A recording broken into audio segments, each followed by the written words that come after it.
And welcome to the Walk-Ons. I'm your Hall of Fame Spinnaker sports editor, sports editor, Drake Donald, with the budding young prospect, John Watson, sports editor over there. And our guest today is Dr. David Deeley. That's 3Ds, a UNF professor for communications. How are you doing today? I'm doing quite well. I hope you guys are doing the same. Doing all good. So, Dr. Deeley, you're a professor at UNF. You also started out at Florida in college, working in sports reporting. How did that kind of prepare you for your career later on? Well, it goes a lot further back than that. I got the bug when I was 8 or 9 years old. There's papers that I turned in. What do you want to do, or what do you want to be when you grow up? That said TV sports person. So my involvement was pretty early. I did some radio work when I was 12. I did some minor league baseball work. Started out as a bat boy, and then worked my way up into public address announcing. Did some of that at my high school, and did my undergrad at Ohio University. And then I ended up at Florida about 30 years ago to work on my master's. And part of the reason for that is that I changed my major as an undergrad at Ohio because, as you guys are well aware of, and the rest of my students, media doesn't always pay as well. So I looked at the corporate world, in the corporate world of telecom. I interned at Aetna in Hartford, and they treated their interns better than, I made more as an intern at Aetna than I did with my master's degree and my first TV gig. But I was happier in my first TV gig. So that's the moral of the story. Florida was a great time to be there. I arrived in 1990, just when the old ball coach showed up. So it was a good pivot, at least on the football side. There was plenty of craziness on the basketball side with coaching changes and haircuts and things like that. But it was certainly a great environment to get the experience that allowed me to spend 15 years in front of a camera talking about sports. How was your career, and how does it translate to nowadays in teaching? Well, the one thing about sports is that you're usually a smaller department, so you're doing a bit of everything. I've noticed a lot of my colleagues over the years, and even today, it's a natural segue to go into news because you do a lot of ad-libbing. You're dependable, you're on your own, you have to deal with deadlines. When you're doing sports, you're outside, it rains. You have to get through that. A lot of weekends, a lot of nights, a lot of travel when things get busy, particularly being in the South with football season. I think the benefit of being at Florida was getting the experience, but it was very competitive. So you had to have initiative. You couldn't just mail it in and float through, or you'd get crushed. So you kind of figured out who wanted to be the sports director in any given semester, or who wanted to produce the newscast. And that was your competition. And if you skipped a beat, you get passed. So there was that internal competition that prepared us very well to go out in the real world and function in newsrooms in a way that was excellent. I mean, we didn't realize it as students at the time how well prepared we would be when we got to the real world. It's a 30-year anniversary for the Gainesville student murders. I was there during those, and I worked. We covered it. I was out at press conferences. I got to do my first satellite live shot back to Hartford to an affiliate there as they were localizing the story and talk about what was going on. College World Series, bowl games, national championship, tennis. That way, in one of my beats, before you can do football, you have to do, the tennis and golf and different sports like that. Taking advantage and going through the program, you do radio. And even though I want to do TV, radio's fun. And one of the things you need to realize about the video side of things is that your voice is important. So doing radio made me think about, how do I sound? And focus on that. And a lot of the work that you do, even on the TV and the video side, you're tracking packages. So, having control of your voice and being able to get that as a positive was a good experience. Spurrier was great. It was a different era. I could be walking to class next to the stadium coming from the O'Connell Center, and Coach Spurrier and other coaches would pretty much run every day at lunch around campus. And unlike the Nissan Heisman commercials, he would be wearing a shirt. He wouldn't just be wearing a bow tie as he ran around campus. But you could say, hey, Coach, can I talk to you tomorrow afternoon? Because media day was usually on Tuesday. And he'd be like, sure. You know, call his secretary and make arrangements. And you can't do that today. You know, the Sabanization of college football is a new beast. It's very much locked down, and you can even see that at Florida when Urban Meyer was there, in terms of closing practices and clamping down on things in ways that it wasn't the same with Spurrier, and in particular, all those years at Florida State with Bobby Bowden. Bobby was awesome to work with in the media. He'd actually remember your name. And they do a Florida State golf tournament every year in Sarasota, which was the first gig I got out of college. And you're like, how you doing, Dave? And I'd be like, I haven't been to Tallahassee since, and I don't know if he had somebody telling him who our names were, but I don't think so. He was just, you know, as a Gator, to say, boy, I like the Florida State coach. He's a cool dude. But he was. And I think that, and one of the things talking to you guys today is that's what's changed. It's not quite that level of relaxed. It's definitely on the college side, particularly at the P5 level, it's professional, except the players aren't compensated in the same way that the pro leagues are, particularly in football and basketball. So what kind of specific questions might you guys have about my journey to Jacksonville? So it took some twists. You mentioned in our class this past spring that you once covered Michael Jordan playing baseball in spring training. How crazy was that to be part of seeing this larger-than-life athlete play a new sport? The greatest thing was that I was the home guy. They came to Sarasota. The White Sox trained there for spring training. So when that announcement was made, I didn't have to book a hotel room or, you know, travel to Sarasota to cover it. One of the things that was interesting is trying to do stories about it. He was renting a house in what was then at the time the TPC Prestancia, which Dick Vitale lived in while I worked down there. He has since moved into Manatee County, probably to be closer to Tampa International Airport and such. But I could see his big house from the balcony of my apartment. And I used to tell Dick all the time, hey, we're neighbors. I can see your house, and I'm sure if you got a telescope, you could notice where my apartment balcony was. But when Jordan got there, I mean, there were media outlets pretty much from everywhere on the planet, Asia, Europe, a lot of folks from France. Basketball, even in the early to mid 90s, was starting to grow internationally. ESPN, obviously, all the Chicago media, and even within Florida, you know, Orlando, Miami had NBA teams, so, you know, they would come up and try and cover it too. The interesting thing was the first time he took batting practice, I think Walt Riniak was the White Sox hitting instructor back then. And definitely a specific mindset that he has in terms of his philosophy on hitting. But when Michael would step into the batting cage, you know, when you can tell when a ball is hit with a wooden bat, there's a pop. Well, the first couple of days when he was in the cage, it was more like a thud. It was like Willie Mays Hayes in Major League, just, you know, popping into the cage, and just, he wasn't making solid contact. But one of the things that I noticed is that, you know, 3 weeks later, it wasn't thud anymore. So he was putting the work in, and over those 3 weeks, and then they started to play games, all that international media left. So it was a late inning situation of a White Sox spring training game midweek, and he hadn't gotten a hit yet. We were the only station there. So he hits a chopper down to third base, and he's called safe. I'm pretty sure he was out frame by frame looking at it back at the station. But, you know, it's our mic flag. It's our highlight, and all of a sudden we're microwaving it to Tampa. And, you know, later that night it's on ESPN, and he finally gets a hit.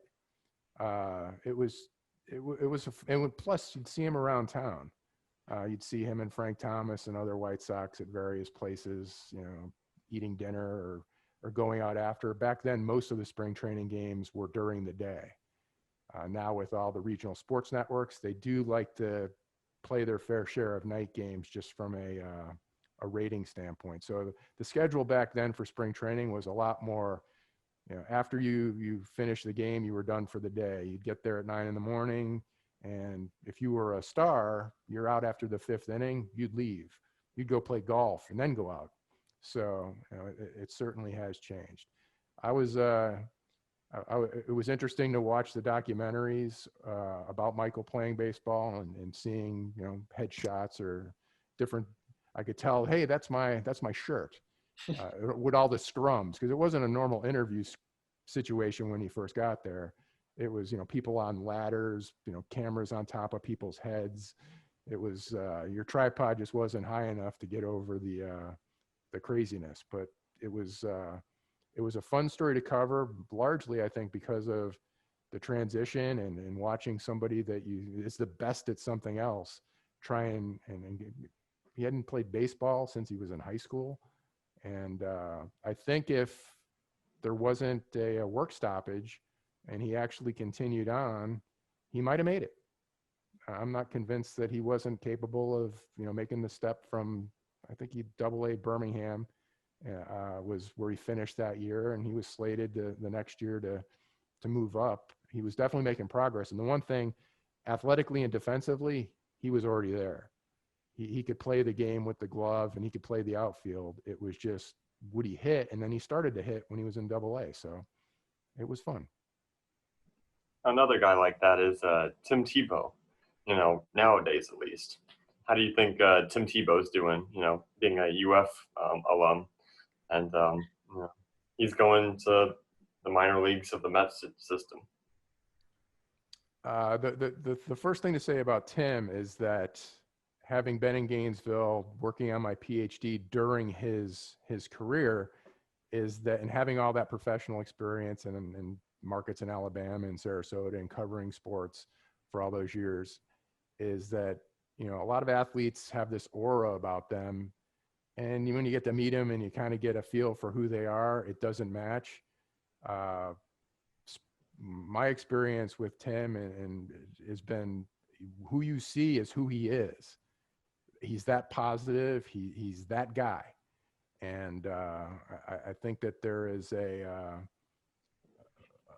lack of, there's a lack of that genuineness a lot of times in sports. So it bothered me particularly all the criticism he would get, not just for his positive attitude, not necessarily to turn this into a discussion on faith and those types of things, but just in terms of his work ethic, his determination, his impact on others around him. I mean, he's the best of teammates.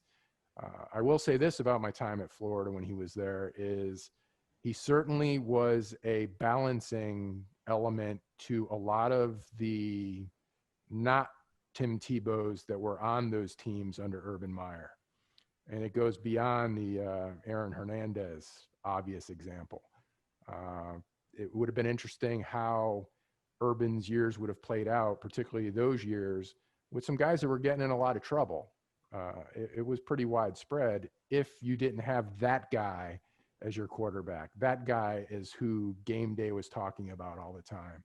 It might have been a very different scenario that the Gators went through during that era.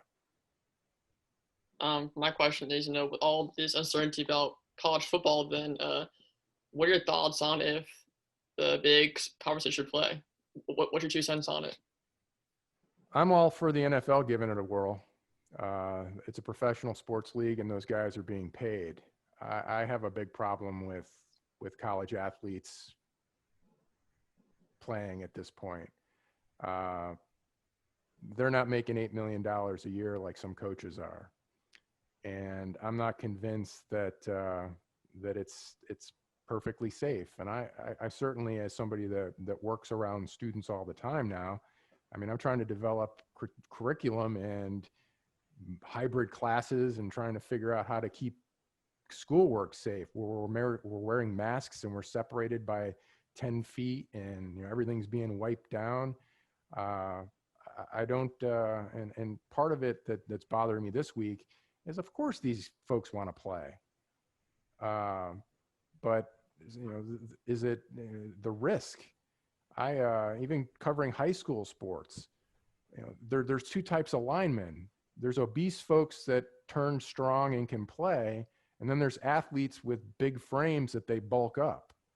That first type of athlete, there's plenty of those at SEC and Power 5 schools that are playing defensive tackle and playing offensive guard or center that are more susceptible than others would be. I mean, we just don't know enough about this to take the risk. I'm all for waiting more time, wait a few more weeks. I think the issue for the Big Ten and some of these other conferences where they're getting medical data, and maybe they're getting different kinds of data because they're looking deeper. Maybe they're doing EKGs and heart CAT scans and MRIs and things like that. But the reason that they're pulling the plug now is that you can't have these kids practicing. If you know that there's this issue where there's heart abnormalities and things like that, they can't practice anymore. Never mind when you're going to play a game. You can't just, we'll figure, you got to stop. So I'm hopeful that the NFL, they're not in a bubble, and we've seen some issues with Major League Baseball not being in a bubble. The NHL and the NBA seem to have gotten this right. It's pretty good. MLS too.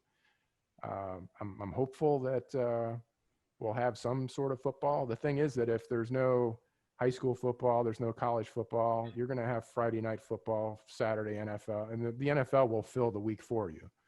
And the networks will gladly, fill that content that would have had, college games.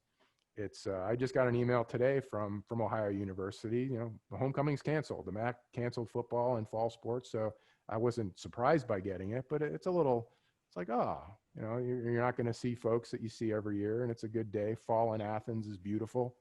The leaves actually change there as opposed to Florida.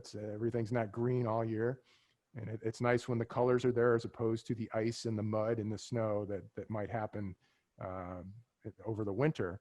But I'm not optimistic that college football is going to, even if some conferences try and play, that it's going to work out.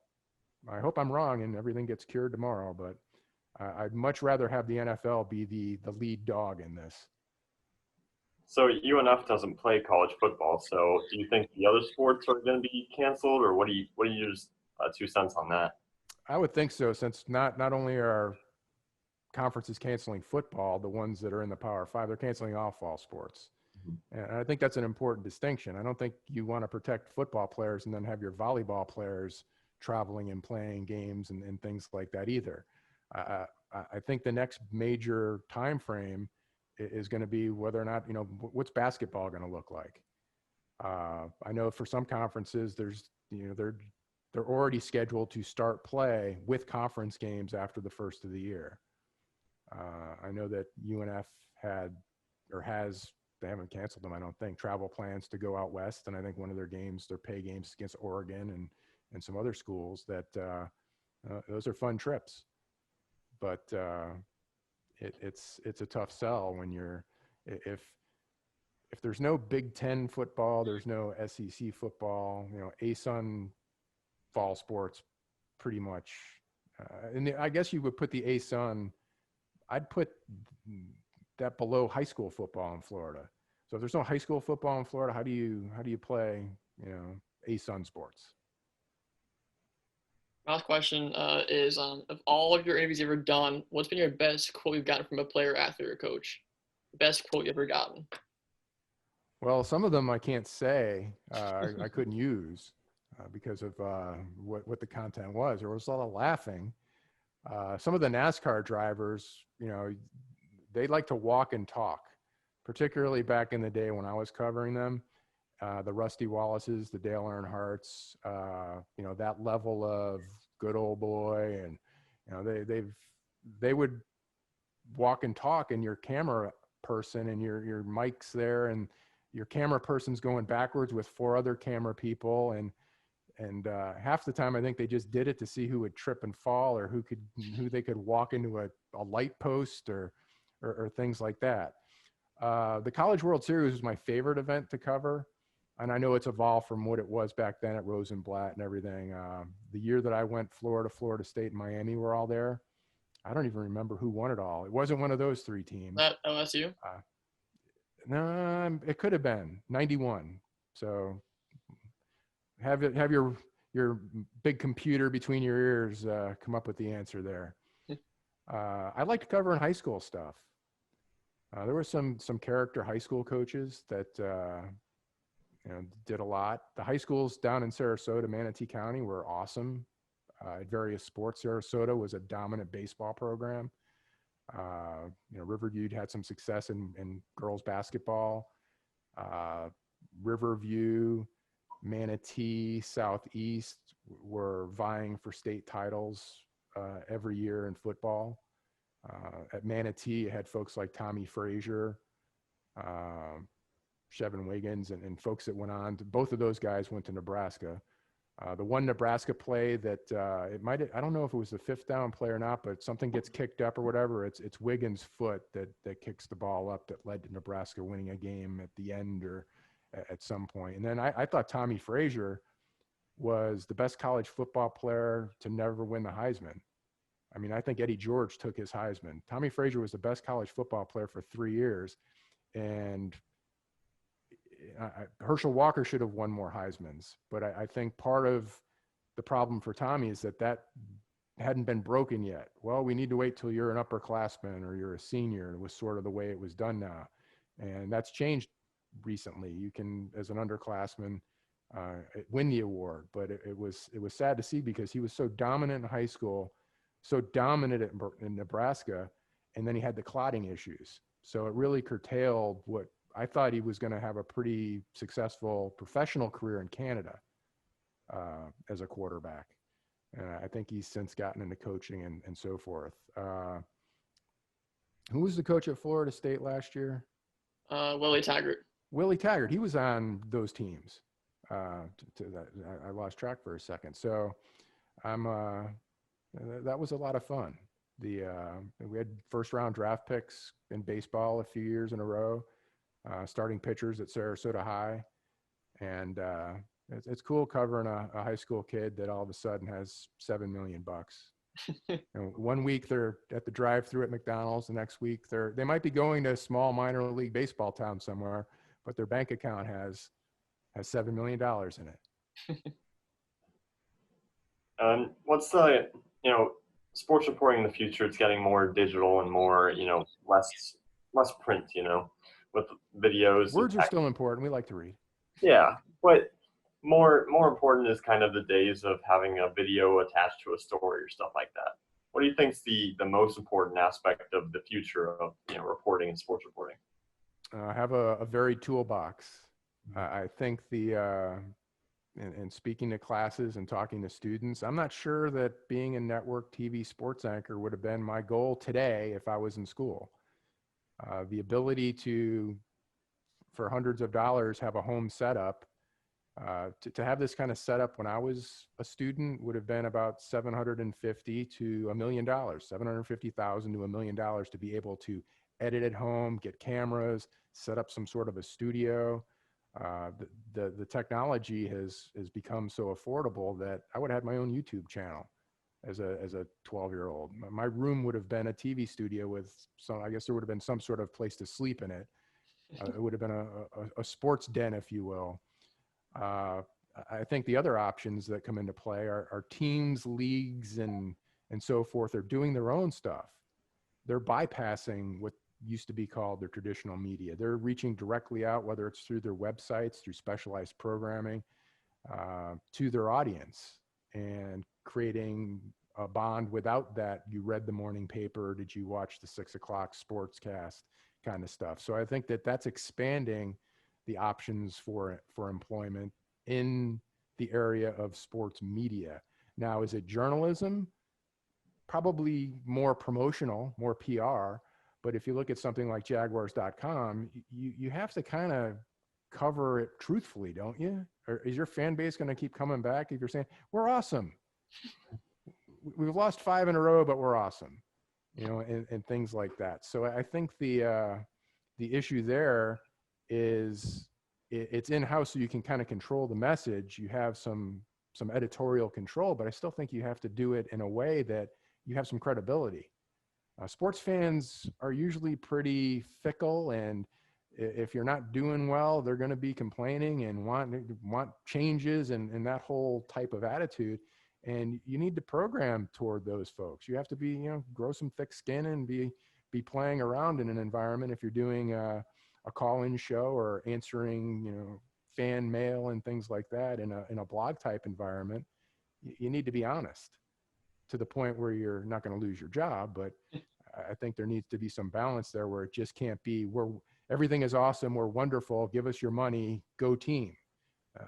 But I think the fact that it's expanded to the point where there are more job opportunities, and I think that's important as we work together as a UNF department and a UNF School of Communication, that wherever the jobs are, wherever they're evolving, we have to make sure that you guys get the preparation and are aware of those things, and that we also network in those areas so that we can create relationships. So folks are looking at you. You look at, Jacksonville, you have the Jaguars, you have PGA Tour Entertainment, the Players is here.